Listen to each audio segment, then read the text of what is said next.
Hello and welcome everyone to another episode of Post Credits Podcast, a show where we are lucky enough to talk about some movies. This is episode 14, recorded on January 26, 2025, to get posted on podcast services on Tuesday, January 28th, 2025, to the usual spots: Apple Podcasts, Google Podcasts, Spotify, Amazon Music, Podbean, and then YouTube a day or two later.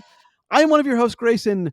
Bald Mark Wahlberg really freaks me out, Maxwell. Joining me, as they do every week, are my co-host Roger. Why didn't the knife move when the plane was in free fall? Stillion and Chris. How many mistakes can a U.S. Marshal make, Bond? So I feel like those are legitimate questions. I have a suggestion. There's some questions. Now that I'm looking at it for the first time and like envisioning it, I think you should pull this off. You should have someone that you know that you might be acquainted with that does makeup, and have them do the Mark Wahlberg bald for you. And I want to see what that looks like on you. You won't. I'll look terrible. I just have a feeling. I didn't say it's gonna look good. I just want to see it. So, like, obviously, I don't want to get too deep into that movie stuff already, but like, why? What the fuck? Why did they do that? It was a choice, right? It was awful. So they thought, what does this assassin murder man look like? Oh They went, my he's God. definitely balding, right? And they're like, yeah. Give him a That's backwards perfect. hat, though. You'll never know. So when I was 16 and started working at Carmike Cinemas, I lost a bet, and the bet was I was gonna have to get my hair completely shaved off. But my mom she lost her mind, and she's like, "No, I don't care what bet you lost. You're not doing it. Like I will pull you out of that. You will not work there." I'm like, okay. So my managers, because I lost the bet, we decided I got my hair cut really short, and they put a bald cap on me and Bald cap. and they drew a line that looked like a penis all the way down. Good. Is there a And picture so of this for somewhere? a whole shift, I had to wear that for a whole Saturday. Your penis 12 head. Yeah, I had to wear that because I lost it. He I was don't a remember what the literal bet dickhead. was. I don't remember what the bet was, but one of them called me a dickhead. So you know what? If you lose, we're gonna shave your head and draw a black line down your head. You look like a penis. I'm like, that's fair. I lost. I had to do it. So. You know what's actually worse than have to shave your whole head is like you have to do the old man horseshoe. Oh yeah. Like that Yeah. shit is Oh, no. embarrassing. Mhm. Like that'd be the Lone Island. Yeah, like Yeah, oh, like no, the no, one no, spot of hair yeah. up here. No, fuck that. All this is I don't- confirmed to me is that Grayson has a chronic history of losing bets. So I do. I mean, I won some too. Let's be You do have a honest. very penis shaped head. Thank you for that. I don't even know what. Thank you for that. I came into. What do you not, think, the, viewer? not the segue I was hoping for, but it's all right. It's the best segue.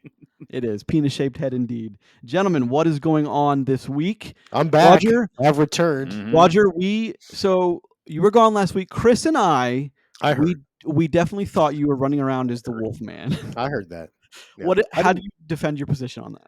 I mean, I wasn't there. I was at the college football national championship, which I actually just had to explain to Chris where I actually was because he had no idea where I was. Yeah, I thought it was a soccer thing. Yeah, I was in Atlanta. I flew in on Sunday for the game on Mhm. Monday night on Martin Luther King Day. Very cool. I returned. It was 20 degrees in Atlanta. Very welcoming. You know, that's for the capital of the South, Yeah, which is a fucking joke, by the way. a balmy 20 degrees. Listen, it kept the beers cold All right. outside walking around. Also kept my face and hands cold. Because like, look, I didn't take gloves to Atlanta because Why why would you? would I? Well, yeah, why would you? Like, at look, all? I took my jacket on a whim at the end. Thank like I God. stuffed my winter coat into my carry-on. All that meant was you saved $60 having to buy a new coat because you wouldn't. Oh, I have. definitely would have bought a coat Yeah, for yeah. sure. For sure would have bought Were a coat.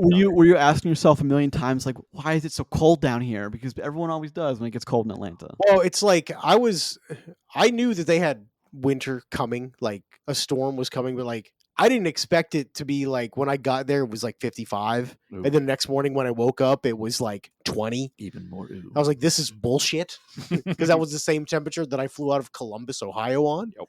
So You. yeah, and then when I got back to Columbus on Tuesday morning, it was like 1:00 Tuesday afternoon, it was -5. That's bullshit. Yeah. Welcome like- back. That's like you Glad hold to your have you hand- home, buddy. That's And like then you I'm hold sick your of shit if you you can't hold your tell. hand out of a glove for like 3 minutes. You're like, why does it feel like it's gonna fall? Like that's just Yeah. that's unnecessary. Like it's too cold. It's too Yep. cold. I was stuffing beers up my sleeves. Like I was holding them like this with my sleeve over my hand. Because I'm super classy like that. Yeah. Yeah, So I you did are. get a sweet Dr. Pepper toboggan though. It was Oh, hell awesome. yeah. Hell yeah, it's awesome. Hell yeah. I could see you wearing that. You should have worn I it. got to try. I got to try their new flavors they got coming out. So that was kind of cool. Oh wait, did you go to Coke? No, I went like Oh. so. Dr. Pepper is one of the biggest sponsors of college football. So like they had a whole like they call it Fansville. So they had a whole Dr. Pepper spread with like all kinds of free swag and like taste demos and stuff. Free So, swag's always good. yeah, I'm I surprised got to try a because new Gatorade flavor coming out too. Ooh. Gatorade was there. That was Is kind it, of is it Dr. Pepper Gatorade? no. Oh, all right. Surprisingly not. It's another version of grape, which Ah, was delicious, but listen, it's still grape. grape and orange and wild berry, man. Any flavoring that way. I mean, I'll here's the lean thing that. though: who actually calls Gatorade and Powerade by flavors? no one. mean, They're colors, man. I mean, Yeah, yeah, yeah, but like, there's only so many. There are so many light blue Gatorades at this point that no one knows what you're talking about. No, Like, there's blue and there's light blue. Everybody No, knows they're there's different. blue, Everybody knows There's they're dark different. blue, light blue, frosted blue, ice Yeah, blue, like yeah, a whole yeah, bunch yeah. of different blues. It's a bummer you didn't go to the Coke. Have you ever been there, Roger? To Coke, No, like their headquarters, because you can try like 60 different countries' Coke, like right there. They give you cups, like have at it. But I mean, think like, look, that's Mexico cool, has the man. best Coke. It's I don't know. I've had the Mexican Coke, and now I've had the Japanese Coke, and I like the Japanese Coke too. But I think it's probably it tasted very similar to me. So, yeah, Like, when I drank the Japanese one, I thought this tastes like Mexican Coke. so I've never been to Coca-Cola, but I have been to the World of Coke in Disney Springs. There you go. There you go. Where I absolutely had several Mexican rum and Cokes, and they were incredible. I want you to understand this. Several, got it. As many as they would give me For at one science. time, which For was 3, science. right into Cr- my belly. Chris, what were you up to this week, Chris? This week, so my daughter turned 10, the big 10 for the Ooh. did For it the first for time, the first and probably last the time, last right? time, yes. So so her birthday is actually the beginning of the month, but because of the weather and sports stuff, we couldn't have her party. So we did that this weekend. So I went ice skating for the first time last night. How did it go? I mean, How sore are it you? went. I am sore, which I didn't expect. Oh yeah. It went better than I thought, though. They have this. I didn't know they had old man walkers. Oh yeah, the for you to walkers with use. the skis on them. Yeah, my I skated with my 6-year-old, and got her around the rink a couple times. She is scarred easily, and I mean that by like emotionally, and will like stay away from she won't go near dogs now because of something that happened in the past, all this stuff, right? And she's so excited to go ice skating, and I'm in the first 30 feet of ice skating, some teenage boy came flying, lost his thing, and just rocketed into her and knocked her down on the ice, and it was terrible. She cried, and everyone gathered around. I was embarrassed. She was embarrassed. Did you beat the kid's ass? Listen, No, that's a fair question. Like, you don't mess around with little kids at like hockey rinks. Like, you don't do that. He was very apologetic the second it happened, and if he hadn't have seemed so genuine, Okay, I got you. I have a problem with when my kids get hurt. Yep. Of course. And I was very after the fact. I thought about he was very genuine, and I think I was very lucky. Like that a he was legit, it was an genuine. accident. Yeah, like he felt really bad. Like as we went around, he checked on her twice when he was out skating Good. too. So, but yeah, so that was exciting. Went ice skating. My daughter biffed it, got taken out as if she was on a football field. And overall, good experience. Then had a sleepover with 4 10-year-old-ish girls, and was just horrible. loud and crazy. Horrible. in Well, my let me ask small you a little question. house, so. How many times when you were going around trying to skate, how many cuss words did you hold back because you were around kids? I'm not a 0. I'm not an outward like Really? Okay, I I'm not exclaiming Yeah. that you're No. a cursor, but like that can't. No. If I you've curse never a done lot. it before, if you've I never curse done a it lot. before, But like I curse on the show with you guys because I'm very comfortable around you guys. Fair. In like a public setting, I'm very good at like holding that stuff Fuck 'em. back. The second I'm comfortable with with whoever I'm interacting with, I had this problem in sales. I got in trouble a couple times. Yeah, 'Cause no, I yeah, would- don't do that. You I have some interesting interactions. yeah. But like, so no, I didn't. But I was so focused on my 6-year-old that I think I wasn't even thinking about my etiquette at that time. I was just focused on her. So does the little one want to go back or no? She now wants to have her birthday party that comes up at the end of February at a skating rink. So Very- yeah, she does want to go very- back. So listen, she didn't have that bad of a No, time. no, she had a good time. Actually, everyone did, I think, except for me. So, Oh, that's fair. and it's only because, man, my feet, my legs hurt so bad afterwards. So Ice skating sucks. Like It if was you're weird. not an ice skating. I've never shape. rollerbladed or ice skated in my life until that moment. So Oh, so yeah, like I had yeah. zero experience. I used to roller skate a lot, but never rollerbladed. very younger sibling syndrome, or like younger sibling wants to do exactly what the older sibling did. You know what I Yeah. mean? Yeah, exactly. Yeah. Yeah. Well, Yeah. it was something cool and new, and now she wants to do it for her birthday. You know Well, what I happy mean? birthday to your daughter. And also, listeners, help Chris. No, you're not helping us. You're helping Chris. Make sure that please quiet the vibes of his daughter wanting to watch Dogman, because that means Chris will have to Stop. watch Don't Dogman. even mention it because my wife listens to the show and then she'll mention it. I don't want to do that. I don't want Well, to be there at Yes, that movie. do that. Chris's wife, Chris wants to go watch Dog. Don't let him tell you he doesn't. He definitely does. That movie is going to be the bane of my existence if I have to go We see will it. I not know it. be talking about that, but we all. No, I we mean, won't. I hope Chris brings us news of Dogman. I'm looking forward to your I'm one-man hoping to- show. I'm hoping to avoid Chris's that. wife, please make him go watch Dogman. Please mute his mic. I'll send her in my stead, and There you you guys go. can talk to her for an hour and a half. That's fine. Yeah, There you probably She's go. pretty cool. She's all right. This week's been it's all right for me. Another week of work. The Oscar nominations dropped, and there's a lot of controversy surrounding them. We'll get into them in a week or two coming, but there's a lot of controversy surrounding the Oscar nominations. If you want to, you can check it out. It wouldn't be hard to find online. It's just Oscars.com. it's very there. strange to me that if like I saw this list and I was just like, I used to really believe in the Academy. I used to really believe in film in the Academy, and like I just not quite sure I do anymore, because it doesn't make any sense anymore. It doesn't make any sense what they do, and I don't. You can tell me all day long that like there's nuance when choosing films, but like Dune 2 is clear and away one of the best films of the year, and to put another film above it, I just don't understand what they're doing. But that's just my Well, take. hold on. Well, can you explain to me, a layman, what you mean by that? Because like, what do you mean above it? Because they're all on the same like lists, right? Well, Like, it's sure, not but I mean, nominated. so Amelia Perez is the one that's got controversy. It's got 13 nominations, which if it wins all 13, which who knows it will, it won't, that'll be more than Return of the King and Everything. Titanic. It'll be more than everything. yeah, and it'll be everything. the number one And movie of all time. Every movie ever nominated for an Oscar So- would have more wins than. Do we think that Amelia Perez is better than Return of the King? No. No, never Is seen Amelia it. Perez better than Titanic? There's not a chance. That's what I don't understand. That's what I'm really kind of having to. Anyway, but like that's just. We'll get into it in the weeks past. We're gonna watch a lot of the movies coming up in the next few weeks and talk about them. So I mean, correct me if I'm wrong, but I assume Amelia Perez came out, fairly recently compared November. to November. Whereas Netflix. Dune 2 has that has the curse of coming out the very beginning of the year. Well, March, So- but yeah. It's the furthest from people's minds in that regard, Sure. where everything else has more recency to Well, it. am I wrong in thinking that Denis Villeneuve didn't get nominated for Best Director? I don't think he did. Yeah. Maybe he did. But I don't That's think he did. crazy. Yeah, That's that's Fucking dumb, the- right? Yeah. That's Which crazy. means which means Dune's not going to win. So like No. that's my thing. Is like you can't like that makes me it just woosah. I do have Chalamet getting the double dip though. Yeah. Getting the Dune True, and the true. Well, he deserves it. He's good. He deserves it. ball knower Timothy Chalamet. Yeah, yeah. So we're gonna get into that in weeks to come. But for this Starting next episode, Starting next week, right? Yeah. starting next week. But once again, folks, this is episode 14 of Post Credits Podcast, where we are lucky enough to talk about movies with you week after week. This week we have a good show coming. We have the box office. We have a recommendation by Chris. We're talking about some of our favorite single location films, and then Flight Risk. You all need a pilot. We did, and that pilot crashed because not great. Little foreshadowing, not great. But let's get into it. Let's talk at the box office, gentlemen. How say you at the box office? You'll be surprised. Not by Flight Risk. Number one, Oh. 12 million.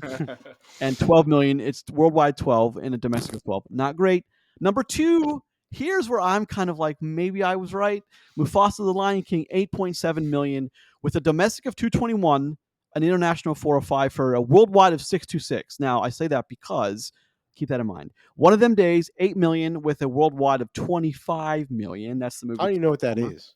That's the movie with Keke Palmer. It's a comedy. Oh, Sonic whatever. the Hedgehog 3. Oh, yeah. Chris and I talked about this last week, Roger, while you were off in the woods doing your thing. Sonic the Hedgehog 3. I was in a large metropolitan area watching a sports event, sir. Freezing your little took us off, that's for sure. I wish it was little. Because it's not, it's actually probably kept me warm. Yeah. Sonic the Hedgehog 3, 5.5 million, a worldwide of 446. That movie continues to do okay for itself. Moana 2, here is where the discrepancy comes in. Crossed $1 billion this week. It did 4.3 million for a worldwide of 1.26, with a domestic of 450, an international of 576. Actually, sorry, Sonic is where the squabble with me comes in. So 226 is a domestic for Sonic. Mufasa is sitting at 221. So Mufasa is just a few million high. So if Mufasa crosses it, it will turn out I was actually right about Mufasa not being beaten by Sonic. Although now it's just like, I mean, does it really matter I'm now? not worried about it in week 4. Yeah. This is way past week 4. This is Yeah, I Yeah. was gonna say, Yeah. it's further than that, right? anyway. Well, so I mean, like, I don't know. I mean, yeah, I watched Sonic on Demand a couple of nights ago. So Oh, so check this out. So 6 through 10, Presence, Wolfman, A Complete Unknown, Den of Thieves, Pantera, and The Brutalist. So I saw Presence, guys, just on a whim. I went to see okay. Presence. I saw you said something about us online. It's really cool. It Grayson is- fired up his Twitter and said, It's- Whoa, whoa. So here's the thing. So Presence is a family moves into a house, Mhm. and there's an entity in the house. However, the complete perspective we get is from the entity in the house. It's completely from the point of view of the entity. I thought that movie was really fucking rad. Mhm. If I was going to give it a score, it'd be a 9. I loved it. It was so much fun. Trust me, it's a movie that like you probably see a lot of the punches coming. You didn't just hard spoil it though. Like it's obvious that it's the entity's POV immediately. Oh yeah. There's Okay. right in the first like 15 "It's seconds. not like I see dead Yeah, people at the end of was the where movie." Grayson Like, and I are "Holy just shit." dropping spoil bombs. You know Oh, what I mean? It is definitely the Ruiner. but it's again it's a single location movie that I probably should have talked Mm. about, but I'm not going to. But it's Mm. I thought it was really I'm gonna creative. talk and about clever. presents for a single.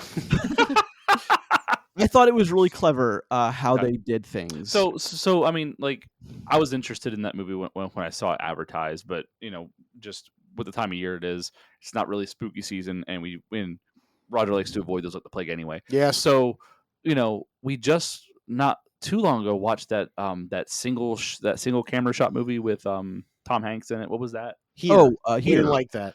So Mm-mm. so It's a great way to ring in our new show. by did the it have way. did it have a did it have a similar like feel to that, because it's No, not it's at one all. house and one perspective, but No. it moves around at least. Yeah, it's not a fixed camera Mm. at all. But like it's weird because as they're having conversations, it's like the camera is moving around sometimes to a point where like it doesn't, but like it's thematically why it's hectic. Once you understand what's going on and like the perspective we're getting, it makes sense why things are hectic and why it doesn't, why he doesn't like the point of view doesn't stay on one person too long. It's really, but like it's The really presence kind of is like a dog. it's not. I will spoil that. Damn it. It's not a dog. Damn it! It is the I forget his name, and I Is it met a him. cat? The father, Lucy Liu, is the mother, and the father is the guy who's married to the sister in This Is Us. And I met him working on the Chris Pratt film, and I got to talk to him for like 15 minutes. He's really cool, so that kind of added to my. I was like, Did you "That's tell him about our show? Mhm. No, I didn't. You Um, mean the legend Chris Pratt, Uh, best voice actor of our time? Chris that's Pratt? that's not the descriptor I would choose to put in front of his name. But best comedic timing, Chris Pratt. That guy. incorrect. Heart of Chris, gold. Pratt. Chris, looking at you right now, you kind of look like Chris Pratt. I mean, just saying. Or does Chris Pratt look like me? You know what I'm saying? He's I older mean, than you, fair. so no. No, I pull that shit. with That's my not how brother that all the works. time. No, I really loved Presence, man. I was really kind of in love with it. It was on the edge of my seat the whole time. It's not really that kind of spooky Roger wouldn't like it movie. There's only like 2 or 3 of those, and they're not meant to be scary. They're meant to be like really punchy, impactful, but like they have kind of a spooky tone to them. But Roger, this is not a movie they would put up your red flag at all. I Okay. promise you it's not. But it's really cool. When it comes to streaming, you guys should absolutely check that out. It's a well-made little movie. Okay. Sounds down my alley, honestly. Yeah, so there's the box office. Now, Chris, But it's definitely not a dog. it is not a dog. It is not a gerbil, not a hamster, not a cat. None of Is the it a above. snake? Dog. All right, just stop naming every animal you can possibly think of, because it's none of those. I can think of way more than just dog and snake. Chris, take it away. This is your week for a recommendation, buddy. Yeah, let's take it away. So, my recommendation this week has nothing to do with any of the movies that we are watching currently, or talking No. about today. But it is a fantastic movie that if you haven't seen it yet, you should watch it. And it's on a streaming platform that's easily accessible to a lot of people that have kids. So if you're one of those people, watch this. It's Free Guy, and surprisingly, it's on Disney Plus, which still kind of messes with me a little bit. But There's a lot of weird stuff there now. yeah, Like True. Alien Romulus, like a lot of horror films. Yep. So Free Guy with starring Ryan Reynolds and a whole bunch of other people that I can't name. So Jodie I'll let Comer. Grayson do that. Jodie Comer. Do you know who directed it? That's I off the top of my head, no, but yes, as soon as you say it, I will know who directed it. Yeah, I am.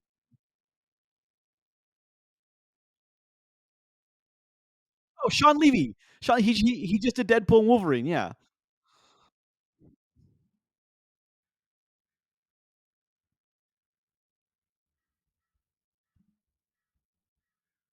Uh, Good. Free Guy is a movie where you get to see the main character is a NPC in a video game, and this character through some circumstance and happenstance figures out accidentally that he can level up and do quests and all these other things to become to gain the powers of He's the a players. real boy. And he's a real boy. through a lot of zany shenanigans, he ends up becoming extremely freaking strong. And the movie is just downright entertaining. It's funny, it's clever, and it's the whole way through. Like you'll giggle and laugh, and it was a perfect casting for Ryan Reynolds. I think I can't think of anybody else I'd rather see in that role at this point after seeing it, again recently, and it has some of the funniest the last half hour of this movie, even though it's like the serious climax moments, hilarious. There's a fight scene near the end that is just it's chef's kiss. It's a lot of fun. If you haven't seen Free Guy yet, watch Free Guy. It's fantastic. Yeah. I actually, I actually remember now. I haven't seen it for a while. It's been probably a year and a half, but I remember Jodie Comer having the stronger role. Maybe I'm wrong about that. Yeah, I mean, she's awesome in the movie.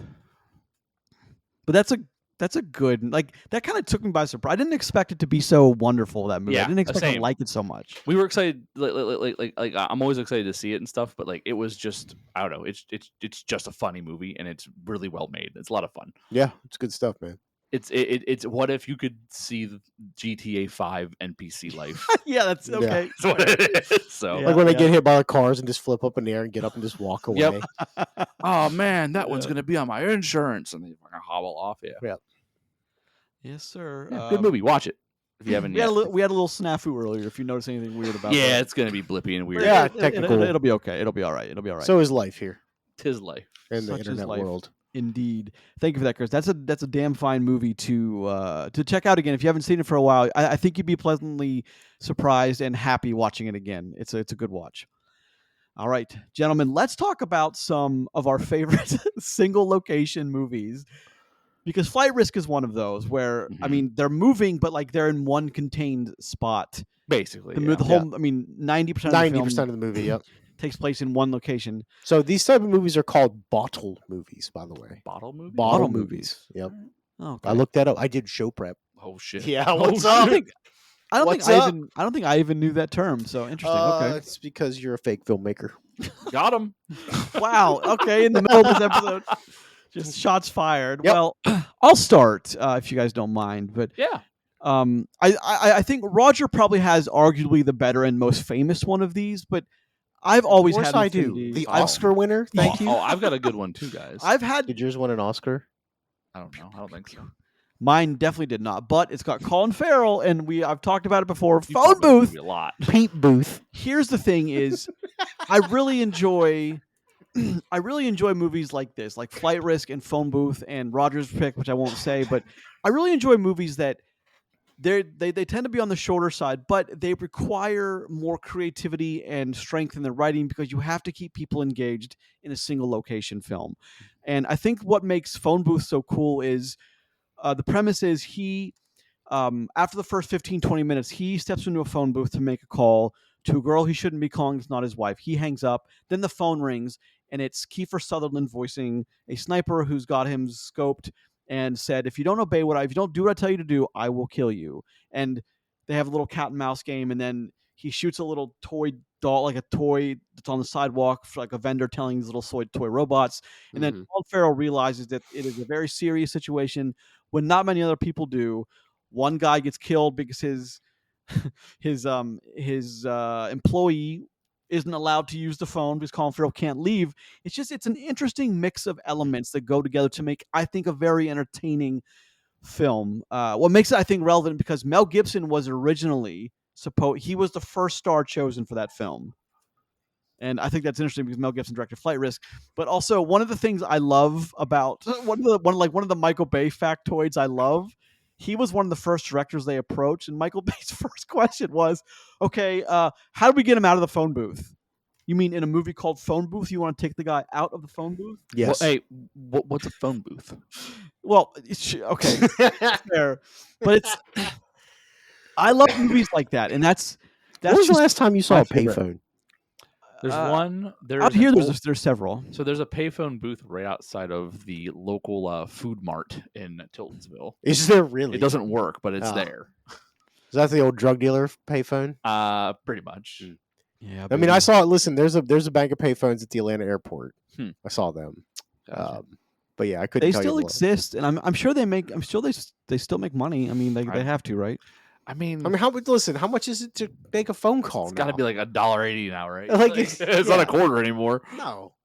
Well, I just watched. I meant to talk about what I watched this week, but one of the movies I watched, Breakdown with Kurt Mhm. Russell from the 80s, or maybe it was 90s, 994ish. But he used the phone. It's 20 cents in that film too. Like it shows 20 cents. Imagine. Yeah. Listen, I'd be so annoyed if I had to carry around 2 dimes. Mm-hmm. But I meant to talk about that for this specific reason. Is Kurt Russell playing a guy who him and his wife break down, and like his wife hops in a truck driver's cab to go to the next town to call, and he stays with the Jeep. Overboard. So to call, and he says, and of course she disappears, and he's like looking, he's like, "Where the fuck is my wife?" And like these guys, like, I don't know what you're talking about. But like one of my favorite Kurt Russell lines is, "You son of a bitch," and he says it so well. And every time he said it, bitch. every time he says it in this film, I was like, "Ooh, tell me, Kurt, tell me, son of a bitch, Ooh. tell me." And like it was, Whoa. I just Whoa, love the way he says it. Whoa. Whoa. Welcome to Post Credits After Dark. Whoa. Whoa, Yeah, it's but like just right into my location movie of 12 Angry Men, not the porno. Not the porno version. I had to clarify that in our group chat, by the way, Mhm.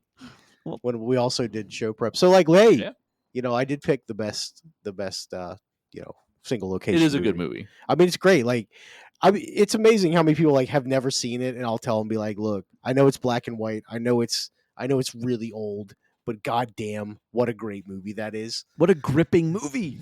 Yep. Yep. Like, it's just awesome. Yeah, I don't know what your camera's I don't doing know. right Trying to now. fix it. It's not working. But No. yeah, I mean, like, look, won an Oscar. A lot of great actors in that movie. Everybody should check it out. Yeah. That's Fonda. I mean, isn't it? I think that's Fonda. Yeah, Jane, it's Fonda. I Yeah. was not a good high school student, and I had to take it. So yeah, Burial's my movie. It's a lot of fun. It's a fun family film, easy to watch. Not great, Bob. Watch it in an afternoon. No. Fucking bullshit. The movie's bullshit. I like the movie. I don't know why. It's one of those things where the movie's claustrophobic, and while maybe not the best ending, but I don't know. I think the ride is worth it. It's one of my favorite ones. We between that one and again the recent one I think of is the one with Chris Pine, and then when they're in that restaurant. So those are the two I would I'd say are pretty good from recent memory anyway. Well, I mean, the one with Jake Gyllenhaal, The Guilty, where he's like the switchboard operator at the cops, and he's Sure. that one. Like it just there's lots of them that exist. Very yeah. few of them are good, but like they're all very clever because they have to be. And that's what I always appreciate. So Isn't there one with like an elevator and the devil? I like that one too. it's Devil. Devil, yeah. Oh, Oh yeah, Devil. that one. Yeah. Yeah. M. Night I like that Shyamalan. one. I like the FBI agent or whoever is watching them through the camera. I can't remember his name. He's like, I don't know, he's got short black hair. Yeah, he's been in a lot of stuff. Yeah. I like him as an actor, so I always like seeing him pop up and stuff. But he's never had any major roles. So I'd like I got a soft spot for him though. He's been in a couple shows I like too. That's good. He was in Newsroom. Newsroom it was the first 2 seasons of that show is really good on HBO. It was years ago though, but Newsroom's pretty good. It's got That's the one with Jeff Daniels, right? yeah. It's really good. That guy has been in a lot of big stuff. That's Chris Messina, isn't it? Yeah, that's it. I always want to say Messino for some reason. Oh, he's an Argo. Like that won Best Picture. Oh, he was just in Juror number 2. That's how I saw him. I just saw him in something. Yeah. Okay. ISS, Air, Aviator. He's been called Jane. He's been in some big stuff. Anyway, Yeah, I but care a lot.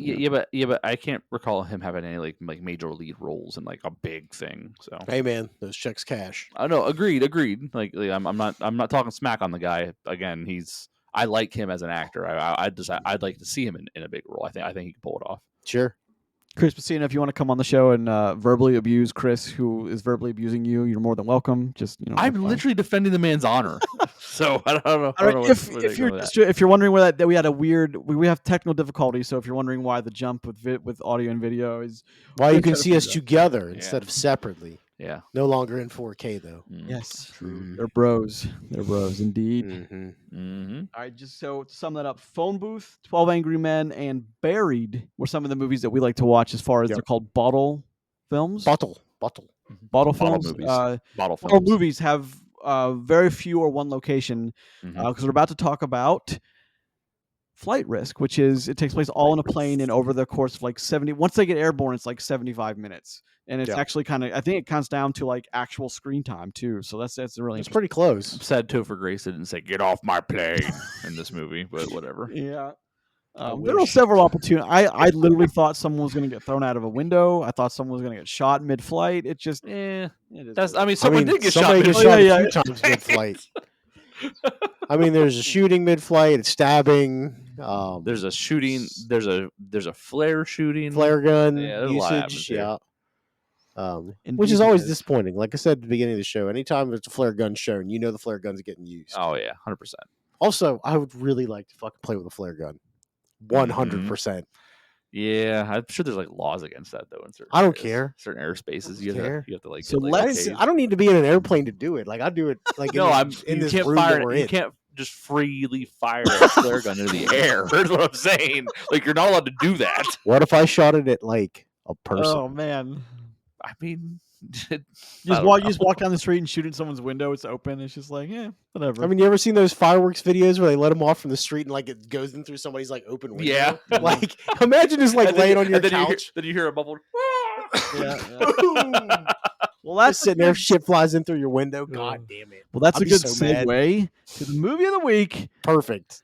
Let's talk about Flight Risk. But first, and as always, let's talk about some Rotten Tomato scores. Boys, do you know how low the Rotten Tomato is? It's like in the 20s. I It's think, not right? great. 21 Yeah, baby. at 63 popcorn meter, All and right. the Metacritic is People like sitting. it. The Metacritic is sitting at a very frosty 38. Oof. Better than Madam Web. I know. I know why people like this movie. Though. Oh, I mean, listen, the 65-year-old and the 67-year-old guy in the front row yucking it up during it. Like, yeah, it's When he's- there. What'd you say earlier, Grayson? When he's aggressively chewing his gum with that woman? I love it when because he keeps doing this thing where he does like playfully, but like super like with a major rapey vibe. He's like, Mm. I used to know a girl that I fiddle with look like you. Like, oh my Well, goodness. I don't like anything on. about that sentence, but maybe that's the Yeah. point. You know what I mean? Well, Playing the it's the fiddled with that you don't like because it's very off putting because like you don't do that with people you interact with you don't fiddle with people. It's meant to be very off putting. That's the whole point. line. Mm. So let's talk about it, guys. It is. Let's fiddle with some people. Well, let's do fiddle with that. this film. Let's talk about Oh. Mark Oh. Wahlberg, a very small cast. Mark Wahlberg, Michelle Dockery, Topher Grace. They're really the only ones. Then you hear Why are you saying Wahlberg? Wahlberg. It's You Wahlberg. said You Wahlberg. said Wahlberg twice. Or Baldberg. I've heard him referred to Baldberg. as this one. Baldberger. Mark Uh, Baldberger. And we hear voices of Paul Benz Victor, Monine Abbott, and Leah Remy as some of the agents on the other line. It's written by Jared Rosenberg, directed by my boy Mel Gibson, which he's had better days. He's had better entries in film. This is not a strong one for him, but it's fun. I thought. Why Hey, man. not? Need paydays, I guess. Yep. It's also a quick 90, I will say. So like that's It is. That It was is. actually That's refreshing. a hard 90. That was It- refreshing. well, listen, if this thing would have went over, I don't know how No, it made it. It'd have been bad. It would have been. Well, there's nothing more to do. Like before the 90-minute mark, people were like, "Okay, let's bring this to an end." Only because the Michelle Dockery, the Marshal, she's making such bad decisions that it doesn't. You're almost like, "Oh my god, how many more bad decisions can one possibly make?" It's fair to say that everyone on this plane makes bad decisions. Terrible the entire decisions. movie. Oh, I agree. Everyone. But All let's three of them. All right. So your initial reaction, getting up, your initial reaction, gentlemen. Mine was, I liked it, but I know this is bad. So my thing is this movie's pretty terrible, right? Like overall as a movie, but like the ending, I was kind of like, yeah, all right. Like this is where I was. It was just like, okay, sure. I 'Cause, mean, like, I mean this in the most positive way I can spin it, because this is 90 minutes. I'm giving it some leeway. If this was or if this was like 120 minutes, I'd have fucking thrown my drink against the screen at the movie. If this was 90 It's fucking bullshit. if this was 97 minutes, I'd take territory. It was bad. Well, I think it's obvious that I think where we're all standing is it's thumbs down on this, it's- right? no, Yeah, Yes. it's not great. So I mean, Here's the thing: is like I thought about giving it a thumbs up only because like I really liked Mark Wahlberg's performance. I thought he was creepy and but that's an achievement. I think being super creepy. Mark Wahlberg at certain points carries this movie just He- because of how shocking his character Well, is. I think, he is the movie. I mean, and he without him, there's no commits. movie. Well, he commits to the bit, right? So like he's 100%. Like I don't know what his direction was, or if he said, "Hey guys, I got this," and went to some dark I've places. been working on something. I'm working on this guy. Let me bring him to your movie so now. I don't. You know, it almost feels like that now that I'm saying it out loud. Like it's almost like Mark Wahlberg approached Mel Gibson and thought, I want to Who- be the bad guy. "Who's the only guy that would just let me do what I want to do with this Yeah. character?" I'm thinking of because like So- the idea to make him balding, like that, It's a choice. That's a like specific part vision. part balding, but during those close-ups, you could definitely see it was the cap. Like you could definitely Well, tell sure. it wasn't. Yeah, if That's you're the thing, looking like, for it hard, he's got like the North Korean leader balding, like Kim Jong Un style. yeah. Up It's to the way his he fucking always- hairline. It's the way he always like kind of looking down, and he's like, I'm gonna enjoy killing you, but he like moving it like you know I'm talking about how he looked up, but like He's a fucking creep, dude. like Yeah. his Yeah. bald ass. head right there. I'm willing to believe that this was Mark Wahlberg's like character idea, and he Mhm. found someone to shoot a movie that involved him. Because like he even like talks like you said, like he's like kind of like slithering back and forth. That feels like a conscious actor decision. Sure, Not like, sure. But we'll never know, right? But I don't know. There's some interesting choices in this movie all the way through. Well, so I actually had a question for Grayson. Grayson, Yeah. you said that Mark Wahlberg like carries this movie. I mean, where I don't necessarily disagree with you, but like he doesn't do anything for like a solid 35 of these 90 minutes. He's unconscious in the back of the airplane. Yeah. Like that. Yeah, but the thing is, when he then starts talking again, is like that's when the movie gets exciting again. Because when it's Yeah. just idiots talking to each other, it doesn't. I mean, the characters. There's not enough characterization. And it's really tough in a movie like this because you don't have a lot of. It's hard to characterize in a film like this because you don't have a lot of ways to do it. Well, You have to let's- rely on, and everything that's said, is going to come back because it has to have some significance on the phone. And let's lay some quick groundwork for like what leads us onto the plane, right? So like we have someone in witness protection or We have a mob Accountant. money guy, mob Yeah. accountant. Yep, who's in witness protection, who's being transported to be able to speak in some sort of hearing to testify. We have a U.S. Marshal, right? Yep, Michelle Dockery. Yep, and who's in charge of getting him from point A to point B, and making sure he gets there alive and safe. And then we have the pilot, who isn't actually the pilot. You know that from the jump if you've seen the trailer. Daryl. Yeah, Daryl the dude. So well, I mean, like- Daryl Booth, he's an assassin. Like Booth. Yeah. I mean, he's not really Daryl Booth, but like yeah, Booth, like that's John the name Wilkes, he has. as in John Yeah. Wilkes. So the movie doesn't take long to get us started, and then to get all three of our characters into a plane and into the air. That's like the first 20 minutes of the movie, and 15. 15, and then you have a little bit of build up and tension. In the first 15 minutes, I have one question for you. Yeah. Can you actually make ramen noodles explode? I guess if you don't peel the lid back, maybe But Leo, it was already peeled back. was it? I didn't see. I Yeah. didn't see if it was peeled back. I had a friend once that burnt ramen noodles. He didn't put it in water, Here's did the he? thing. No, he let him cook so long the water boiled Oh, away. Let me- God. let I had me- some dipshit do that with the Easy Mac. Yep. Just So let me ask you a question. Yeah. If the movie had started them loading onto the plane instead of wasting time, and I don't think it's wasted time because there's really no time. No. I mean, 90 Yeah, is pretty much you pretty much have to have a 90. But You have to do something, yeah. I don't know if I'm not quite sure we needed the hotel room. Is what I'm saying. Well, then you don't get an ass wipe joke. True. I mean, which really rang through for my old people crowd.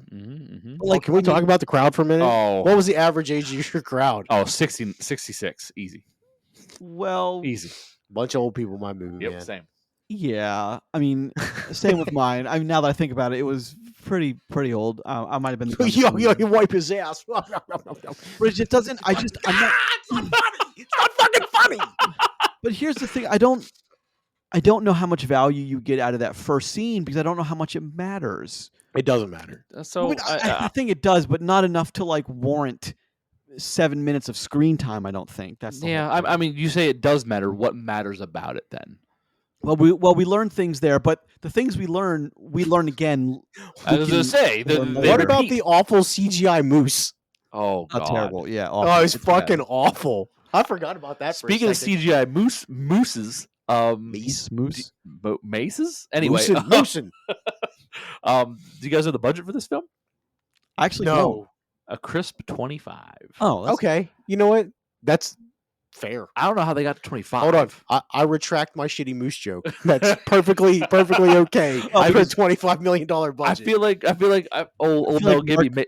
I feel like old Mel Gibby may have embezzled $5 million. You know what I mean? maybe, Like maybe, but I mean Right. that's maybe. But I feel like Mark probably Conjecture, got sir. 5. allegedly. allegedly.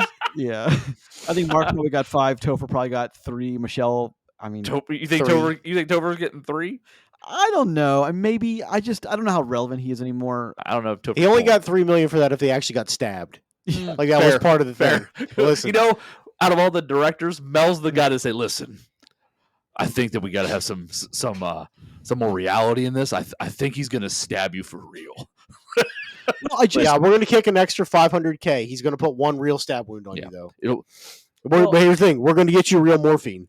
I don't know if you guys. I don't know if you guys remember. Do you guys remember watching the trailer? And it was wild. I don't know if you guys even would have seen it. But So ago. this, Hold on, I remember hold on. the first trailer for this movie. Like this movie was pushed back like twice, right? it was. But I'm gonna. So he was in a movie recently called On the Go, and I just actually watched that in kind of preparation for this. Topher Grace? He's a no Mel Gibson. He's a radio Oh, host. okay. And someone calls in and like says, "I have your family. I'm going to kill him." And then like he sends them on a really wild goose chase through the radio, through the radio station, and like up and down. And it's supposed to be like this huge thriller. It really has an awesome ending, and then a second awesome ending too. But like again, it's kind of I think Mel's just looking for projects to do in film again. I think this is problem. This kind of fell in his lap. Like there's someone's like, "Well, we can't really attach anyone to this because the script's weak." Mel's like, "Oh, yeah, $3 million for me. I'll do it. Fine, whatever." Okay. But I mean, maybe. it seems like it's just. But my point was, I can tell some of the Mel kind of signature in this is like he attempts to put some of the more emotional moments because Mel's a big guy with characterization and like you need to have that in a film. So I can tell where some of the Mel parts kicked in. And that's what I'm saying is like his involvement isn't a detriment to this film. I think it actually made it better than where it I would have didn't- been. No, I don't know who you add to this that would make it a better movie than what it was, like director wise. I Mhm. think you could put anybody, any top director you can think of. I don't think that you can out direct a really bad script, and I think that's what this is, unfortunately. Yeah. So like, and I say bad script because it's not that the actors in this, right? Like we've seen Topher Grace, in some stuff, and he's never done a terrible job. But I don't think he does a bad job here. I think his No. character is bad in this. And then there are decisions made in the movie that characters do that make no sense, or things that they should be doing that they're not doing that makes no sense. And then you have Mark Wahlberg, who I mean, he's sending this, he's sending it, right? He is acting his ass off in this movie, and it does pay off because like he's creepy and he's unsettling.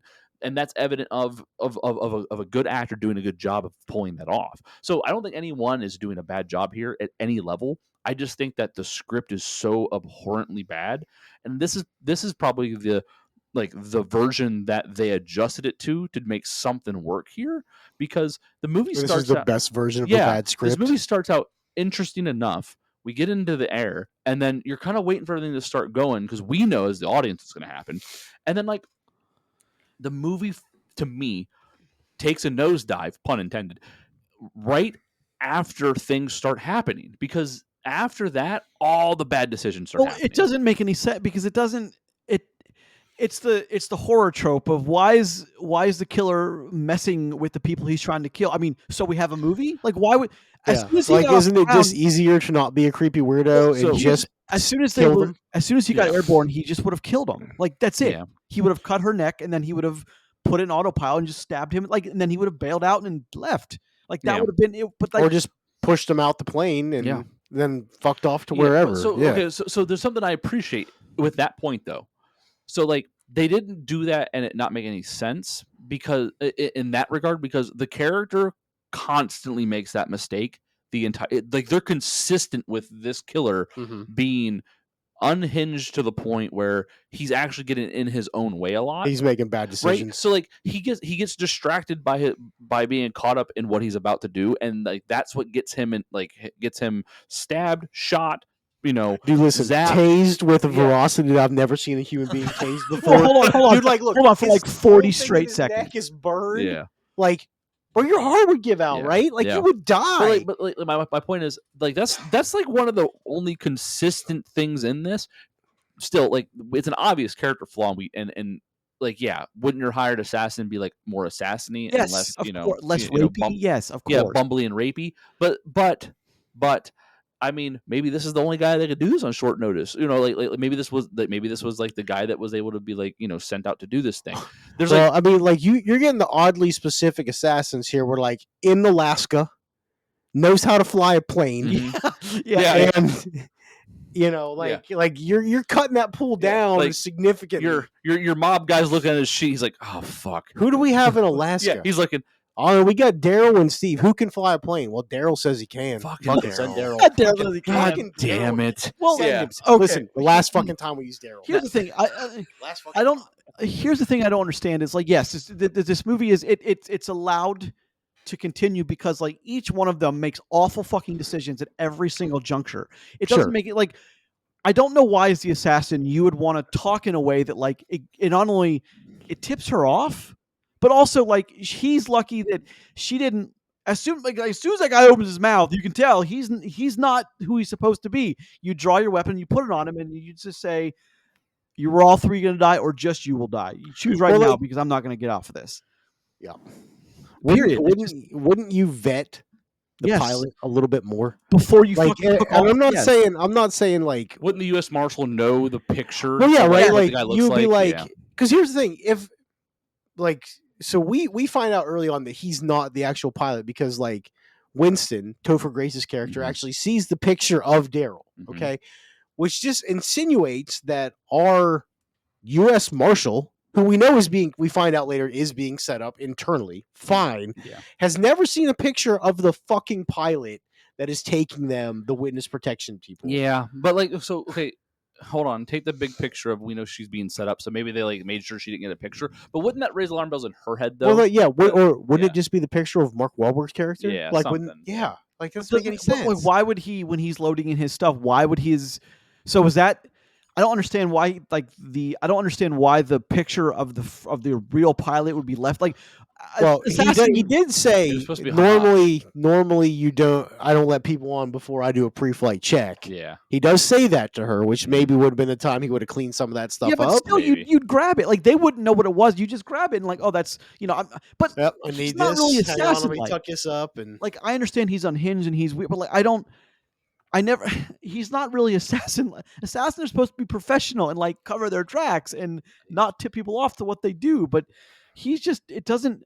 These characters Well- don't make sense in the world that they're in. That's my Well, problem. yeah. Well, I mean, again, this isn't Daryl the assassin. This is Daryl the diddler. You know what I mean? Like this is like I again. believe the term was fiddler. Sir. Yeah. I mean, this is the Anchorage assassin team, right? Like you're not getting the No, best it's not of the even best. Anchorage. Like he's, Oh, yeah. yeah, he's But like why does he have blood on no. his neck? Why does he have blood on his shirt? Why is any of that a thing? So he kills. he killed actual Daryl. Well, he Chopped kill- him up in little he- pieces. In killed- Anchorage, though. Yeah. in He Anchorage. killed him in a different location. So like you're telling me he didn't have another shirt to change into before he came. So like yeah, Yeah. the blood on his arm is weird. The scratch on the neck is obviously from whatever struggle he had with Daryl. So like Yeah. that's fine. But like yeah, you're right. There are a lot of question marks here. You know, character wise, from that point of view, the marshal not making smart decisions. Like the fact that like once things start rolling and it's obvious who the bad guy is here to everybody, and like immediately. and they get him taken care of for like, how are you like, this whole movie is solved when you look at Topher Grace's character and say, hey, watch him, never take your eyes off of him, talk all you want but never stop looking at him, or vice versa, she looks at him the whole time. Like, these are the things that someone that's stuck in a fucking stick of gum in the sky are going to do as a trained U.S. Marshal. The fact that like they don't like take proper ways to monitor this guy the whole time, never take their eyes off of him, is that makes insane. me so mad. How they just like, how do you not not look at him every 4 seconds? Exactly, and the whole time he's got his hands up, and he's doing stuff with the thing, and then every time they look at him, he just leers back and says something fucking witty, and rapey. What you looking at? Yeah, and like you're telling me no one's noticed this guy is like picking a lock or cutting this thing, like legitimately has a broken piece of glasses, shaving. Yeah, it's things. just Get the fuck yeah, out of here. It's things like this that pull me out of it, and like this wasn't a problem until like 30 minutes in, and then all of a sudden this thing just goes off a cliff for me. It's weird because it happens. The two sins in a movie like this is you're like, the two things that can't happen is they get him restrained or he gets a gun. Both of those things happen because in both those scenarios the movie, and he gets a knife. But in both those scenarios the movie's over because like there's nothing more to do. Because he's just shoot, and also when he has the gun, he is either the worst shot as an assassin, or I mean, I don't care if it's Daryl the Diddler or Daryl the assassin. He's not going to be a bad shot. He knows his way around it. He misses her 3 times, and then he shot the back of the seat. And the seats are made of steel, so like that. He knows where she is. All you gotta do is just move a little bit and shoot her in the hip. I don't understand how these movies get made, and no one's like, wait. Mel, that can't happen like that because that's ridiculous. The whole thing with Topher Grace, with Winnie. It doesn't. It just none I of. I really fucking hate it when he started calling him Winnie too. By the way. So it makes sense. Well, I thought you were going to go somewhere else. So I almost walked out of this movie twice. Nice. And it's 100% because of Winnie, Topher Grace's character. Okay. That character is so terrible to listen to on screen. Every word out of his mouth was actually annoying to the point where it wasn't immersively annoying. It was just, oh my God, this is a caricature. This person isn't real. Yeah. Shut him up. I don't want to hear him talk anymore. I could have went to a good school. Again, not Topher Grace's fault. Because, again, I think he's just reading the lines. He's reading the script. He's reading the writing. And he's doing his job. It's the way the character's written. You could put anybody in I could have had a good job. And it's just like the character's just insufferable to listen to. Well, that's the point. Isn't that the point of his character, though? No, the point of his character. So wait, you think the point of the characters is to be insufferable for the audience? But that's when she says 5 or 6 times, like, "Do you ever shut up?" Like, I understand, but like, I get it that's he never shuts up and he keeps saying stupid things. But like, that's part of the characterization of that character, though. It's like, that's him. That's the character. At some point, when there's an assassin in the sky, you think you would just prioritize shutting the fuck up, or like, hey, give me the gun, I'll just keep it on him. Like, it's very simple, right? Yeah. And where like the character is unbelievably so like himself the whole time, and it's just, dude, shut up. And then the point I almost left. Well, I didn't almost leave, but like the point where I was like, God Almighty, is when she's like, "Oh, I have a sat phone I can just use." It's like, what do you? What? The tension of the movie leaves the second the sat phone comes in. Of right? course, there's and they try to insert new tension by like, oh, she's been set up, she's been double crossed. It's the person she's talking to, blah blah blah. But like, because she has a sat phone, she could call anybody, like anybody. It doesn't have to be any of the people she's talking to. She could just call a literal collect line, which still exists, by the way, and find a different number to call and know that it's no one connected to anyone that she's been talking to. But she could have just called it like the FBI. Yeah. With CIA. Yep. That's the thing is, like, there's no scenario. The FBI has a field office in Anchorage, Alaska. Yep. Well, but there's no way that, even in this scenario, there's no way that she gets out of this alive. Like, that's the thing is, like, you mean actually? Like, I mean, there's no way that even when this movie ends and the next step of the moving forward, like, she gets killed by some random dude that's just like, because, I mean, the movie doesn't resolve anything. You know what I mean? It doesn't. Oh, I'll see you in New York on Tuesday. It's like, that guy's gonna. Bitch, yeah, you will. It just it doesn't. But here's the thing: even on the phone, it just doesn't. Yeah. Nothing is ever resolved. Yeah. Well, Ever, then ever. also I don't appreciate the movie doing this thing where it tries to be clever. So listen, I'm watching a movie about Mark Wahlberg, Daryl the Diddler, and I'm already suspended my disbelief a lot by the plot here, and now you're gonna. I felt insulted when they did the whole what's his name, Javi or the Javi. when they throw these little things at you to make you think maybe Javi's bad too. Why? Hassan, that's his name. What did I say? Javi. Well, I mean, anyway, I don't think I never thought he was bad. Look, at No, least he was handsome. he was handsome. But here's the thing you may not realize is he was connected through the other Van Zant, the agent that she originally thought was dirty. He was connected. So Coleridge wouldn't have let that conversation keep happening between the pilot and her. In the movie, they kept on doing this thing where she would say certain details and he would get quiet for a second. Yeah. And then she would ask him to come back or say something, and he would come back with a different tone and then go back to being happy and cheery again. Sure. They did that on purpose to create tension, to make you think, oh wait, what's that? Is there something else going on here? And there's just no need. Well, it didn't work because I never once thought he. Well, I didn't think he was bad, but the only thing that I realized from talking to them, one is that they were probably going to land the plane, obviously, and two that they were definitely going to run out of fuel. Of course. Yeah. Whenever they ask how much fuel you have, it's never going to be enough fuel. It doesn't matter. Yeah. But so and I'm going to ask questions that I don't know answers to, and I know you guys probably don't either because none of us are pilots or anything. Yeah. But autopilot. Isn't autopilot supposed to it's supposed to keep you a certain altitude above ground and at a certain airspeed? But you tell me the fucking autopilot doesn't know where the mountain range is?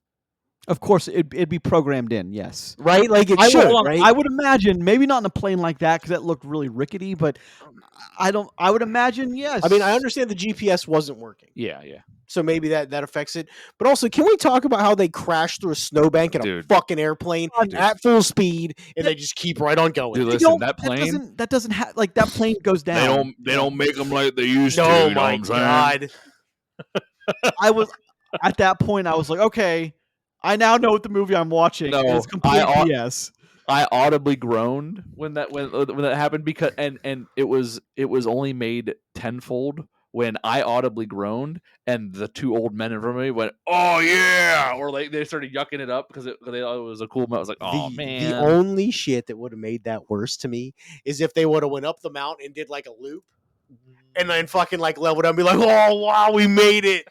No, fuck no. Or they do a barrel roll. The full loop, and just keep right on going. I would have rather I would have rather did the thing where it always does on a war film when there's a carrier involved and you think someone didn't make it.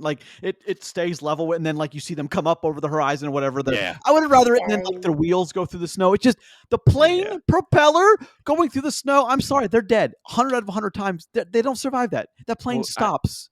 Yeah. Well, if anything, it at least topples, right? Yeah. Or that's the way inertia works. Yes. Well, so something or take some noticeable fucking damage. Period. Something happened. Something I'm glad didn't happen that I was waiting for was the whole trope in a plane movie where they have to pull up super hard so that somebody passes out, and they do the battle of wills on who passes out second. You know what I mean? Thank God that didn't happen, but I was ready for it. That'd have been a great time to put to make the knife Cooper from Interstellar. Make the knife go backwards too, but whatever. Match our speed. Can we also talk about the knife? How it just when they first lose the knife. The knife is magnetic. How it's magnetized.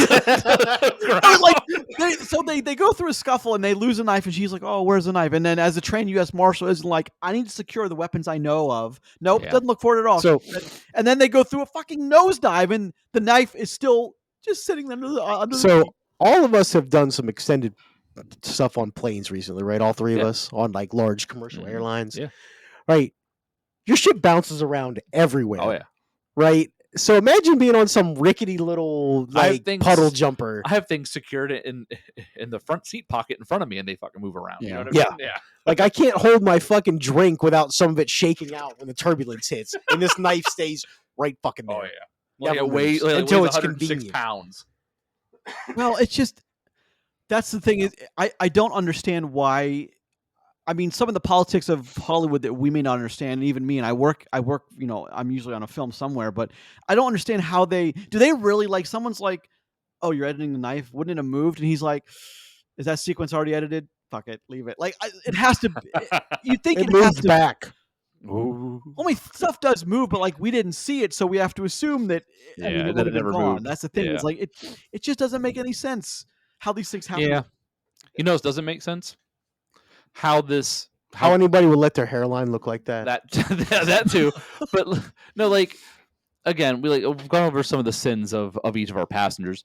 How unbelievable is it that this, you know, this gang related, you know, whatever that's happening has the resources to install a killer assassin pilot, to have the director of the U.S. Marshals in their back pocket, and then in an emergency situation, plant one of their goons as an EMS, you No, know, it just wouldn't happen. At the Anchorage driver airport. at an emergency landing of a plane that they know is probably going to crash. No, how Like, about the guy on the fucking landing strip that instead of just stabbing him or shooting him, decides he needs to suffocate him with a plastic bag, Yeah, like in the most gangster way people yeah. get killed. Oh yeah. But like, you just fucking kill Yeah. him. Or and also in that whole moment, to as you're going to do this, knowing who your mark is, and the other people involved probably have to do that hard stare at the one person that might make you as you walk in, and then close it as you lock eyes with them. You know, I all he can't. did do was like this. You know what I Because mean? it just doesn't.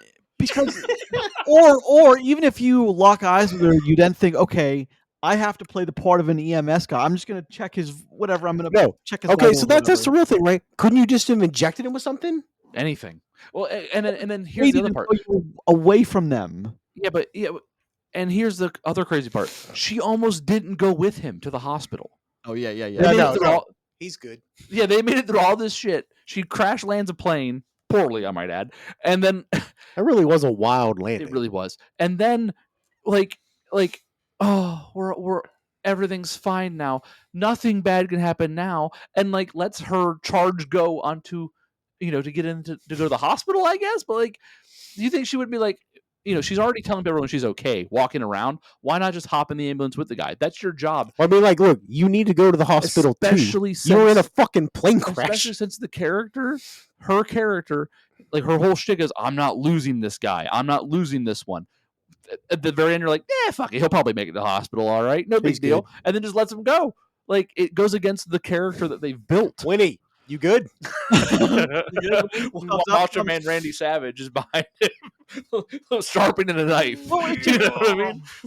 Again, it's like it's one of those things. It just doesn't. And then when, I mean, backtracking a little bit is when they're playing cat and mouse in the air when they think they have him completely. Dude, when she shoots him with a flare, like that was actually kind of funny because yeah. like that shit is thermite. But after, Yeah. No, I mean, magnesium. but it doesn't make any sense, and I'll tell you why. Is because No, it sure doesn't. none of this makes any sense because her response to Topher, like, hey, you know, you just kill him and then we'll be done with this. She's like, no, I don't want to be like him. Who gives a shit? Like, But here's the thing. I won't undo your handcuffs though because fuck Yeah, you. That's yeah. why. Here's the thing. She says that, and 20 minutes later, she She fucking fucking shoots him kills him. 3 times. Well, poorly. by the Oh, way. true. Well, like one's in each leg and one's in the shoulder. But she's just like, all of a sudden, she's like, nah, fuck it. And Bang, even- bang, bang, bang. and even if she didn't want to be the one that kills him, I mean, she opens the window, just toss him out. Like, what is the Yeah. what is the problem here? That's why movies like this, they're mired by mistake, and then they'll say, "Oh no, it just didn't do well in the box office. It didn't do well because it sucks." And like people told their friends, "Don't go. It's a Damn. waste of your time." Because again, it's like one of the what's the one cardinal sin a movie can do? Waste your Waste time. time. Waste your time. Number 2 on my list is maybe not waste your time, but have characters that act in ways that are completely contradictory to anyone in that scenario. It's just that's the point of an actor and a script is you're trying to be as real as possible. That's that's the point of a rewrite and a rewrite and a rewrite. You're trying to nail the characters in the Well, moment. I do love Daryl hanging in the back of the plane, like hanging out there. He's like, "You can't kill me. You need me." Like they'll be like, "Oh no, Daryl, please save us. Please land this plane." Like there's some fucking world where that Yeah. ever happens. Yeah, I don't know. It's I don't know. If this movie came out in 1990, do you think it would? Do you think it would do better? It Oh probably yeah, would, for right? sure. Like this movie, Like if this came out 3 weeks after Con Air, you'd be like, "Hell yeah." this it movie would. would be like would have a legendary status and like compared to Con Air for the next 20 years. Yeah. You know what I mean? Listen, but yeah. also great. Listen, talk about excellent hairline. Oh yeah, 100%. Cameron Poe. Oh yeah, Cameron Poe, baby. I need to watch that movie. It's been Yeah. Matter of everybody's fact, we shake. should just talk about Con Air for We can. Okay, so Listen, like, look, I'll do no, a no, whole no, show no, on no, Con no, Air. okay. Here's the thing. It's like it's and okay, I'm the guy. You guys know me. I'm the guy who's like usually an apologist for a film. I'm the guy. Yeah. Even you do like to find the good and shitty movies. even with yeah. Gladiator 2, I'm like, well, there's some good things to focus on. But like, even in even in Amelia Perez, I try to find good things to focus on. Even in stuff, Boy, that's some foreshadowing. Mhm. I'm the guy Something we didn't who's do very well. usually we haven't talked about. I'm the guy who tries to be nice to movies. And like I do think this is a popcorn flick. Like if you get some popcorn and Sure. soft drink, Yeah. I mean, you know, like that's the thing. Well, Is no. like it's entertaining for one view. I don't ever see any reason for reviewing like a subsequent watch. I almost didn't finish the first watch. You know what I mean? But here's the thing: the ending is like, how did you got without being super spoilery where people are on the map? I mean, we're already super. But spoiled, how but- I took that ending as she now knows she's not safe and they're both dead. Like that's how I took the ending. You think Well, we they get Flight Risk 2? No, You think we get a fucking sequel? no. But that's God, I hope so. but the thing is, because we get the first false ending of Hassan getting out of the truck and he's like, yeah, we did it, we landed, and you're safe. And then the thing happens with the paper bag, the very unrealistic. She shoots a man. It was plastic. Paper. Plastic. you can breathe And then she shoots a man. The people in the background is like, whatever, going about our business, whatever. Yeah, right. And then we see the shot of her in the van with him, and like we see his feet because he's in the gurney, and then like people just start walking into view. I think that's to show us like, well, I'm not safe because any one of these people could be the guy who next pulls a gun on us, and we don't know. It's just if that's the case, what are we left with? What's I the think you're- purpose of watching this film? I think you're giving this movie way too much credit, and I don't know why. Because Okay. you saw the other 87 minutes of this movie. Well, that's fair, but again, I ask you, like, then why does this movie? Why not just be an insurance claim? Why does this movie exist? Why did it go to theaters then? What? Mark why? Wahlberg. Mark Wahlberg. Mark 100%. Wahlberg. Yeah. You all need a pilot. It's still. I'm not quite sure. I get many of the questions I now have. Is I'm left with more questions than when I went. I into the mean, film. deep down, the answer to most of these questions are like, this movie's bad, and it doesn't ever try to be good. It just doubles down on being dumber. Like every decision they make, like compounds, makes it worse. And then when they finally get this miracle out with like the sat phone, like more dumb shit happens. Yeah. So Like, yeah, because like, look, we got a sat phone. We're gonna land this plane. Oh well, the person that I thought might be dirty and I report to is now dead, who had nothing to do with anything. Like, we just completely glossed over that. I mean, she cried a little. Oh yeah, oh, I got her killed. Yeah. Oh, you're a shitty person. But like again, like Jesus. it should have. She never realized. I mean, she never has a line of like, actually, now because I know who it is, we're never going to be safe, you and me. Like we're dead. Because after he figured out, after she says something, and then he does, oh shit, he would have put a million things into play to make sure that plane never lands, and if it does, they're killed immediately. And if they're not killed immediately, if they get wheels up and they're able to drive around, then they're killed at the hospital. Like he would have put people every stop of the way. They never make it back to the mainland. They just never. When I listed out the resources that this mob group has, I forgot to mention that they had access to a guy to do a T-bone car accident and kill a federal agent Instantly. And then also, I also forgot that he also has all these unlimited resources to keep on just doing things and not get caught. It's just it's nuts. If you had the director of the U.S. Marshal Service on the take for this tune of $25,000 per month, why the fuck would you even bring him back? That's a good question. Another good I question. mean, like, look, that's the real question, right? Like, clearly, you know where he's at, or somebody Yeah. on your team knows where he's at. Wouldn't you just have him killed? Yeah. Of course, or be like, guys, we're gonna get him when he's in New York right before he steps into the courtroom. Like, we'll get him. Don't worry. Like, it's just there's a million different variables that we're left with, and again, I'm wondering why. A lot of shitty gangsters out there. I'm just wondering why because like her mistakes as a U.S. Marshal, like she's the worst U.S. Marshal in the history of the Marshal Service.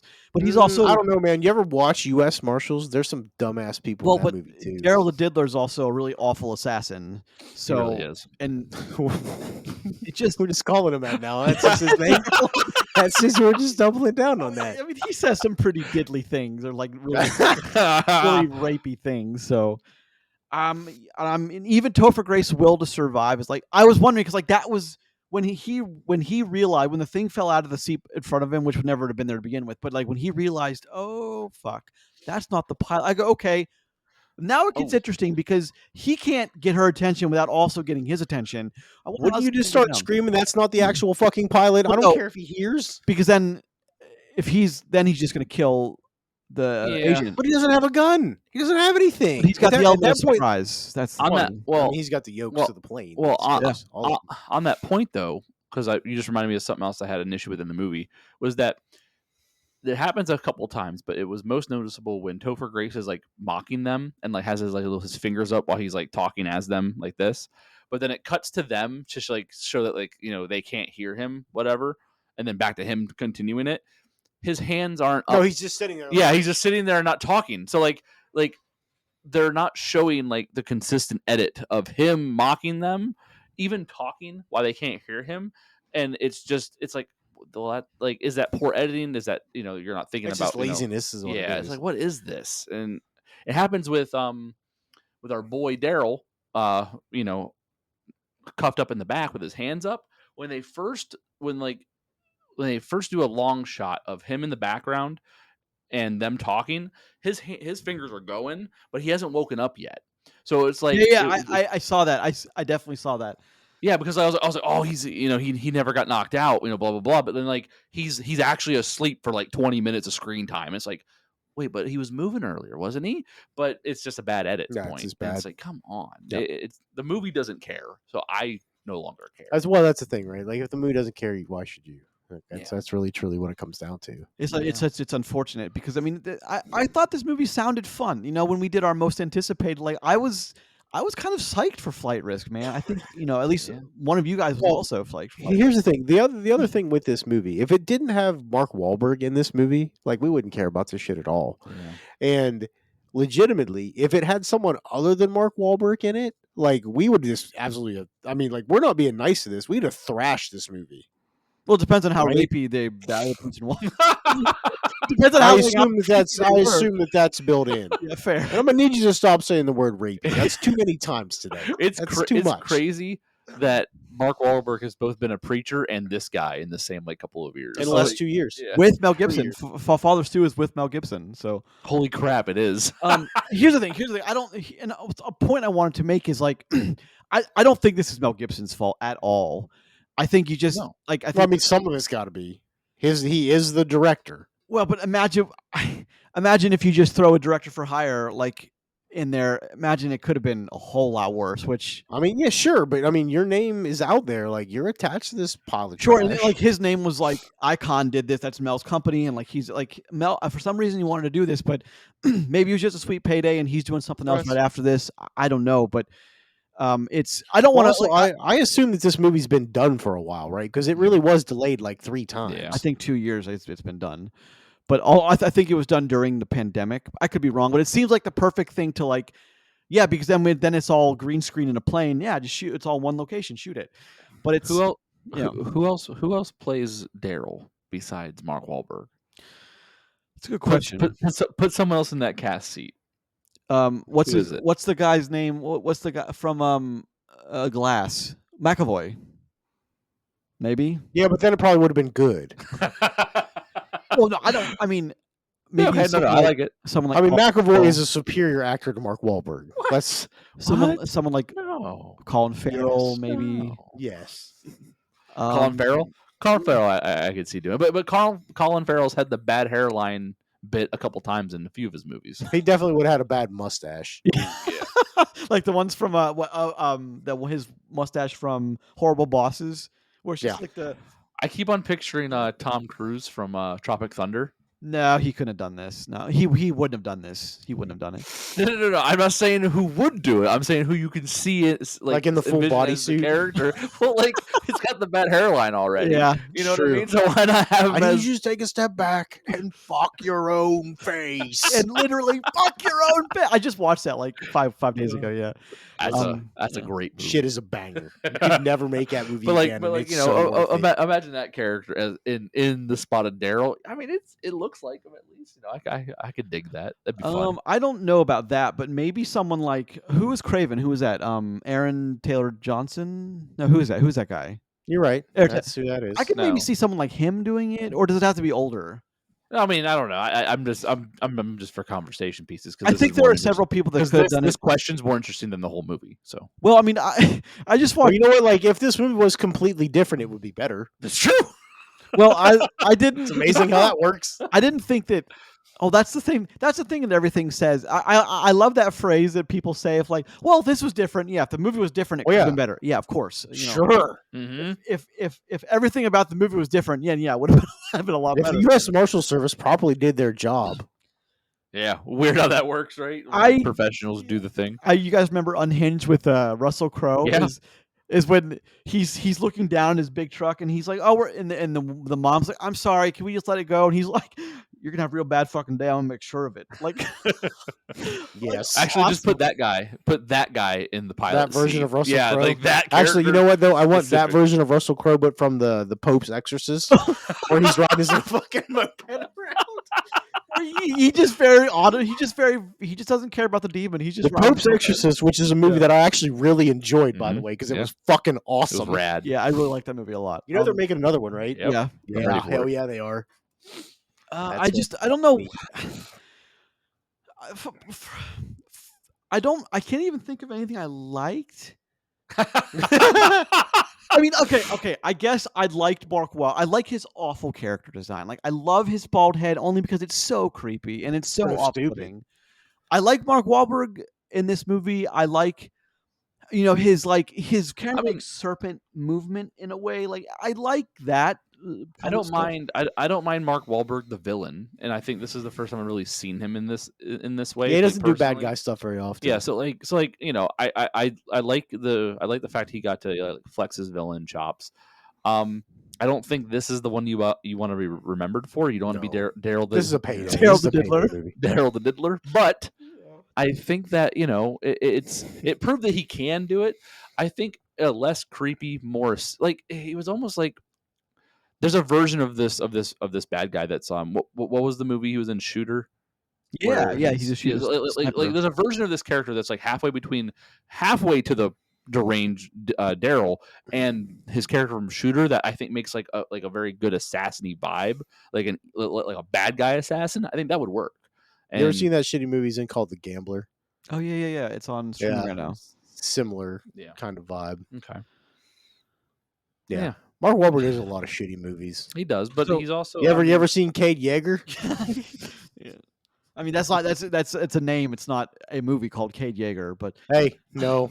still, Yes, it is. still the worst name in Hollywood, according to Roger. So okay, this budget is at Daryl the Diddler's fucking up there. hold on. So this budget was 25 and it's made 12. Yeah. Does it make 25 back? They probably will. I mean, listen. You think this has legs? Well, knowing what comes out next week, yeah.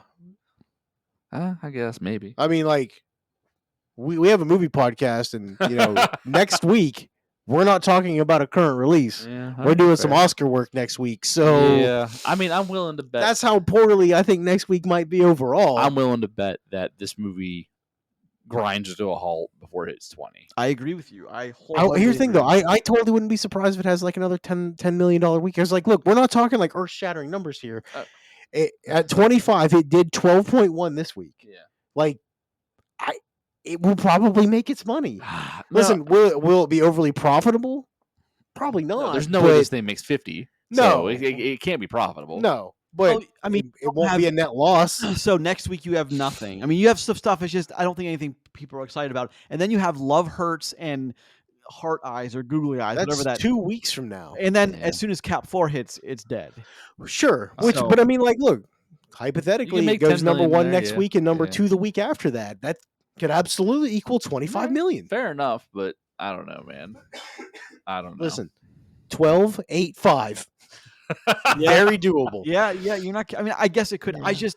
I don't see people like if someone's like, "Hey, you saw Flight Risk last week. Should I go watch it?" No. No, no, you shouldn't. As a matter of fact, I you can't wait should- till my people at work ask me, be like, man, I really like Flight Risk, and be like, fucking. I mean, I know God. one person that me and you both worked with that probably loved Flight Risk. I'll talk to him about it. He looks kind of like the guy from Flight Risk too. Actually. That's true. Yeah, the balding pattern, the horseshoe balding Yep. pattern. Oh yeah, I know a guy.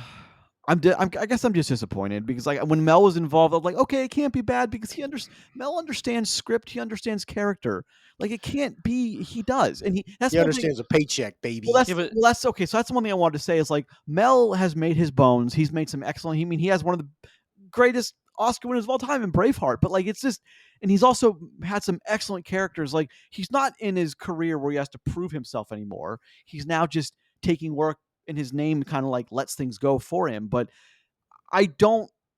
Here's why I don't mind that he's attached to this because it doesn't matter. No one's going to hold this against him. Is like, well, he didn't No. do Flight Risk, so maybe he's not like. No, shut up. It's just, I don't know. It's just I don't want to besmirch his name because it doesn't deserve to be besmirched by this one film. That's all I'm saying. No. Well, But- I don't think anyone's doing that. So this isn't like Shyamalan with his ninth shit movie in a row. Like it's not like it doesn't feel like that. This feels like a bad movie that Mel happened to direct. Again, I think this is a script writing issue. Like this is not it, and someone bought it and they wanted to try to make some money off. Yeah, and that's a Fan. totally fair thing to do. Yeah. But No, I I mean, look, that's people how it need works. paychecks sometimes. I agree. wrong with It's just, Paycheck movie. it's just, man, what if we have to watch it? I just want it to be good. Sure. That's the thing is, Well, the one thing we mentioned already, the biggest waste of time is the thing that hurts the movie the most. Yeah. Like, look, at least the time that I wasted here was less. It was like 90 minutes. Yep. I mean, you know what? You know who could have played him? Chris Pratt. oh yeah. Then it would have been a blockbuster. But Chris Pratt couldn't do it. Couldn't do either any role in this film. I bet you it would have done more than $12 million. True. Maybe not. I don't know. Who's it? Wait, you think Chris Pratt's a bigger pull than Mark Wahlberg? Yes. Right now, yeah, 100%. Absolutely, 1000%. Mark Wahlberg? Baldberg? Ballpark. I don't know if that's. I don't know how true that is. I promise you on all of me that My gut tells 100% me no. Chris Pratt has more pull than Mark Wahlberg. My gut Right tells now. me no. Just look at the last 10 movies they've been in and add them up. And you can Oh. include Transformers in that. Like, Fine. there's just no way. And I get that, but like I just You don't want to go that's too just- deep in those Transformers because there's multiple billions. In I there. get I'm it, just saying. but he was in Avengers. Well, so I mean, Chris Pratt was in. I mean, those Jurassic World That's movies. They true. all And made Jurassic millions, Park. Fuck. so, and another one's coming. Even though the third one was so bad, and Fallen Kingdom was ass also. But That's legitimately. I almost walked out of that fucking movie because that movie was so that bad. movie made a lot of money. It was that's fucking the horrible. other end of the spectrum though. Is like that's like $200 million budget bad. Is like the movie doesn't make any sense. When Flight Risk, $25 million risk, it's not a big deal. Yeah, but it made $1 billion on its return. Like this ain't making 125. It No. ain't doing 5x. No, it's not. I guess my final thoughts on this. I'm just disappointed that it wasn't. A cooler movie. It, didn't- it, didn't- it wasn't like it didn't maintain some kind of like. Well, the movie wasn't great, but like I had fun with it. Like I had fun Sure. with it for one viewing. I can honestly say, I don't think if I watch this again, I'd be as enthralled at all. So I didn't have fun watching it. I had fun talking about it with you guys because I knew. Yeah. Okay, here's the thing, right? Like sometimes we talk about good movies. Sometimes we watch a bad movie. Sure. Sometimes, like what the movies give us is what we're able to talk about. Right. I watched this movie and I almost walked out, and I finished the film. I soldiered through it. You know what I mean? Champion. And then I knew immediately that I almost opened up the group chat. I was like, no, I don't know if they've seen it. I yet. didn't And- do that either. And I thought, you know what? I can't wait to talk about this movie with them because this movie is just going to be fun to talk about in the sense that it wasn't good and it's obviously not good. And sometimes like that's the That's way okay. it goes. You know what I mean? It's it's not trying to beat up on a movie, because that's the fun part. Sometimes you watch sometimes you watch a train wreck, and then you talk about that train wreck, Sure. and that's and sometimes you watch a plane crash, and you talk about a plane crash. So that's where we're at. It can be fun to talk about train wrecks too, though. Just like it can be great to talk about great movies, it's also fun to talk about really awful movies. Yeah, Sure. that's where we're at. I mean, also, if you want to watch a good plane movie, watch Plane. Yeah. Get off my Yeah. plane, or Air Force No. One. That's Air Force One. No, I meant just actual Oh. Plane with Gerard Butler and Mike Coulter. Yeah. A much better movie around this time last year, or the year before, that Yeah. was I actually think it was really last good. year, right? No, it was year. Yeah. I was in Atlanta. Was it 2 years ago? I was Okay. definitely in Atlanta, I think. Yeah, fucking dug that movie. Yeah. Awesome. Check Yeah. it out. I really think so. So after watching this movie, go watch Plane instead. All right, thanks for the outro, guys. I really appreciate that. Thanks I for mean, you that. can actually do an outro. We're still recording. All right, that does it for us on episode 14 of Post Credits. I knew we were still recording. You bunch of silly gooses. All right, that does it for us on episode 14 of Post Credits Podcast, a show where we're lucky enough to talk about movies with you. Thank you for joining us, and we look very much forward to seeing you next week for Conclave and The Substance, 2 movies up for several Oscars. So we're really looking Double forward to that. dipping Ugh. for you. Yeah. Like and subscribe to all of our stuff, by the way. If you listen to us this far, you should have done so already. So do that. If you're Every new here, episode hosts every Tuesday morning at 5 a.m. on the podcast service of your choice of the following 6: Apple Podcasts, Podbean, Google Podcasts, Spotify, Amazon Music, and YouTube. YouTube. Again, check us out next week we're starting to cover some of the Oscar films. I don't think we're going to be able to cover all of them, but we are going to. We're gonna chunk of them down. that's a lot of movies. It is. But I'm oddly looking forward to it. And if you have AMC, which these guys no longer have access to, but if you have AMC, they just put up tickets for on the 22nd, February 22nd, and the 1st, March 1st. Each day for $35 is a ticket. The first Saturday you'll see half of the Oscars nominated films starting at 12 o'clock. And the next Saturday, which is the 1st, which is the day before the Oscars. Or the day before the Oscar ceremony, you'll see the other half. So it's a lot of movie watching, but if you want to get caught up, that's how you do it. We'll have already talked about all of them before then, but yeah. So, gentlemen, thank you for joining us, and apologize for the snafu. This video may just be starting with flight risk because that's it'll all be there. That'll be Oh, there. I got it all. You're right. gonna have Listen, there's gonna be a janky cut in there somewhere, but I got it. views. all I right. got it. Peace.